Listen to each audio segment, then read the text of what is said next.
अब लोकी की सीरीज़ लगभग 1 महीना ही दूर है और अब ऑलमोस्ट हम सबको इस सीरीज़ के बारे में थोड़ी सी तो आइडिया लगी गई है कि ये वो वाला 2012 का लोकी है जो एंड गेम में टेसरेक्ट लेके भाग गया था। अब लोकी का इंपॉर्टेंस पूछा जाए तो उसे ज़्यादा एवेंजर्स 1 में फोकस किया गया था और वहाँ लोकी का बहुत बड़ा रोल हुआ। फिर थॉर 1 और थॉर रैग्नारोक को तो हम भूल भी नहीं सकते, लोकी का रोल वहाँ भी बहुत तगड़ा रहा। बट ये सबसे थॉर को फर्क पड़ा और एमसीयू की टाइमलाइन क्वाइटली स्टेबल भी रही। But Thor the dark world में कुछ ऐसा हुआ जिसके वजह से आज हम इन्फिनिटी वॉर और एंड गेम देख पाए और अब एंड गेम में जो 2012 की टाइमलाइन है वो पूरी खराब हो चुकी है सिंस लोकी इज गॉन। अब ऐसा क्यों? बिकॉज लोकी ने थॉर द डार्क वर्ल्ड में बहुत इंपॉर्टेंट रोल प्ले किया एमसीयू की मेन टाइमलाइन को स्टेबल करने में। एंड सिंस अब 2012 वाला लोकी गायब हो चुका है तो उस टाइमलाइन में Thor the dark world without Loki take place करेगी। और आज हम जानेंगे कि क्या होता अगर थॉर द डार्क वर्ल्ड में लोकी ना होता तो। And this starts our new segment जहाँ पे हम कोई भी स्पेसिफिक कैरेक्टर के एब्सेंस को लेके टाइमलाइन में होने वाले चेंजेस को एक्सप्लेन करेंगे। अगर इस एपिसोड को अच्छा रिस्पॉन्स मिला तो हम इस सीरीज को कंटिन्यू करेंगे। So without wasting any more time let's just jump into the video. अब लोकी गायब हो चुका है तो थॉर द डार्क वर्ल्ड में ना तो उसे कैदी की तरह रखा गया है एंड हेमडाल उसे ढूंढने की हर कोशिश कर रहा है। ओडिन अपनी गहरे नींद में चले गए हैं और थॉर में अर्थ से जेन को लाया गया है और पता चलता है कि जेन के अंदर ईथर है।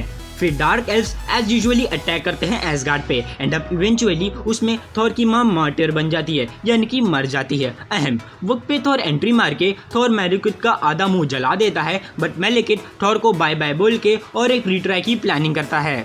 अब सिंस थॉर नोज की ईथर को तभी खत्म कर सकते हैं जब मेलिकिट भी उसे जेन की बॉडी से निकालकर मेलिकिट खुद के लिए ले। सो थॉर को अब इसलिए स्वाटफेम जाना पड़ेगा। अब थॉर जाने के लिए ट्राई तो करेगा बट उसे दी वॉरियर्स 3 और सिर्फ रोकेंगे और थॉर को साथ जाने के लिए कन्विंस करेंगे। अब एसगार्ड के बाहर जाने के हिडन रास्ते तो बस लोकी को पता थे बट सिंस अब लोकी नहीं है थॉर को अब बाइफ्रोट यूज करना पड़ेगा बट हेमडाल थॉर को इस बार रोकेगा बस ऐसा करके थॉर फिर से अपने पैरों पर कुल्हाड़ी मार लेगा।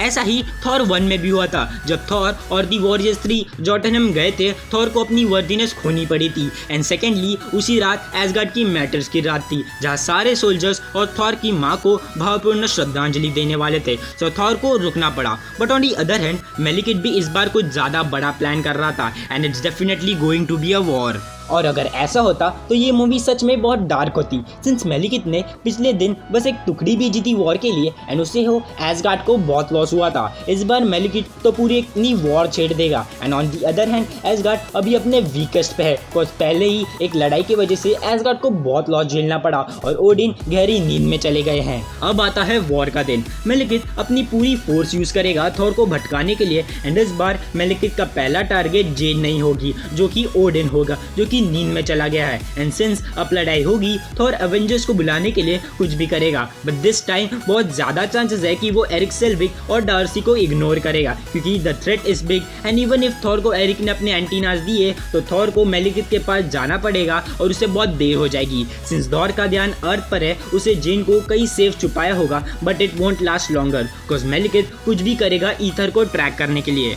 बट एक मिनट तब तक न्यूज़ आती है कि ओडिन मर चुके हैं एंड जब ऐसा हो चुका है हेला जॉइंस दी फाइट। अब ये बहुत पेचीदा हो गया है सिंस एसगार्ड ने हेला को इतिहास से बुलाया है। हेला प्रोबेबली मेलिकिट के साइड पर जाना प्रेफर करेगी बट एक शर्त पर जो कि है एसगार्ड हेला को चाहिए। Eventually we know that Hela might betray और अब ये वॉर पूरी मेलिकिट के साइड पर जा चुकी है। जब बात आए थैनोस की तो उसका पहला टारगेट था हाफ यूनिवर्स तक बट मेलिकिट का टारगेट पूरा 9 रियाम्स यानी कि पूरा यूनिवर्स है and this would eventually led to the end of Marvel Cinematic Universe। अब मैं कंक्लूजन में मेलिकिट को कंफर्म विनर तो नहीं कह सकता अगर हेला ने शो अप किया है। खैर ये सब रही मेरी पर्सनल थियरी, आपको क्या लगता है कमेंट सेक्शन में ज़रूर बताना। अब यहाँ पे मेलिकिट के टैक्टिक्स को लेकर मैं इतना कॉन्फिडेंट की हूँ इसके रीज़न पे मैं पूरी वीडियो बना सकता हूँ। So guys that's it for today. अगर आपको ये वीडियो पसंद आए तो इस वीडियो को लाइक करना, उसी के साथ हमारे चैनल को सब्सक्राइब करके बेल नोटिफिकेशन को ऑल कर देना ताकि ऐसी वीडियोस आप तक हमेशा पहुँचती रहे। सो मिलता हूँ नेक्स्ट वीडियो में,